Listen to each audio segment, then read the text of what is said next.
This is the pot that I've been working on along with you, and it has 2 coats of black underglaze on it that's relatively dry. The pot itself is leather hard, and I can tell that it's leather hard because of the darker color gray that it is, and it also feels cold to the touch. You want to make sure that you keep your pot leather hard, and the easiest way to do that is to just keep a plastic bag on top of it when you put it away. Okay? We don't want them to dry out because the clay becomes very, very fragile and it's easy to break. So I'm going to talk about how to actually get your sgraffito design on the pot. Sgraffito designs do not have to be very complicated, but they do need to be bold.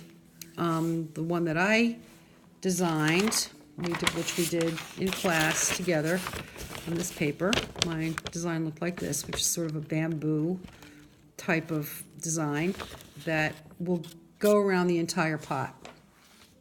So there's 2 ways to get this on here. I could actually trace this. I could actually draw it directly on the pot with the pencil, which is the easiest way to do it. Okay, regular pencil. You can even close, you can use one of these mechanical pencils and actually close it and draw it on. And the other way is to put your design on a piece of tracing paper, which I did here.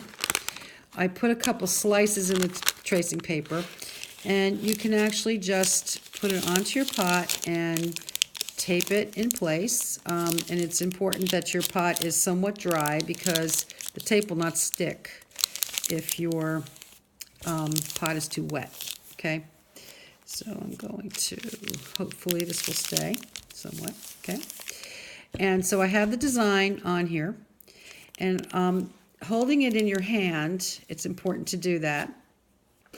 You can take a ballpoint pen or a closed mechanical pencil. I have a pen here, and you trace over your design, and you give some pressure because since the clay is somewhat soft, you can get the lines in there pretty easily.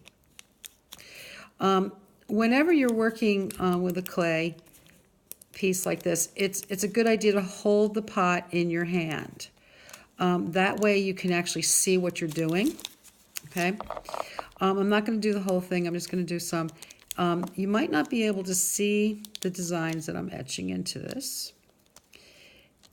Okay, and I'm going to do a couple more down here. And the thing is with the design, you can just actually pick this up and move it over to your next area. Okay. I don't think you can see that. Maybe you can. You can see how there's an indentation there, and that's actually what you're going to follow. Okay, the tools that we're using for this is a regular tool that we use for scratchboard. There's a bunch of other things that you can use. I have some sticks in the back and some smaller loop tools that you can use for bigger areas, but this seems to work really well. Okay, and so what you do is, when you're ready to go, find your design. If I suggest that you hold it in your hand, however, I have big pieces of foam on the cart, and you put down a piece of fabric or some foam, and you just start to scratch into it. So follow your design like this. Let's see. Where am I? Okay, so here we go. All right. And what you want to do first is get the large areas of your pot in there first. Okay. And you'll see that you're going to create some crumbs, and that's part of it. And what I do have is the brushes that we use for the glaze. Actually, once they dry out, you can use those to brush the dust off. You want to be careful not to get this in your eyes, not to rub your eyes while you're working on this. Okay, and then you just keep going like that. Okay.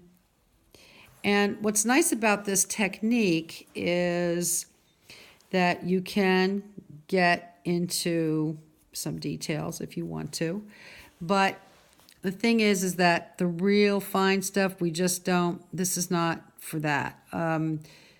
It's not like regular scratch board where you can get very, very, very fine details on it. Okay. So if you have any questions, let me know. You really definitely should have a plan before you start digging into this. And once you start scratching, I know that you will really enjoy it. So if you have any questions or you need some design ideas, there's a link that I put on your calendar for Sgraffito Designs, looking at some pots that are already finished. And remember, you want to scrape out at least 40% of the black, okay? Or whatever color glaze that you have. All right? Okay, enjoy.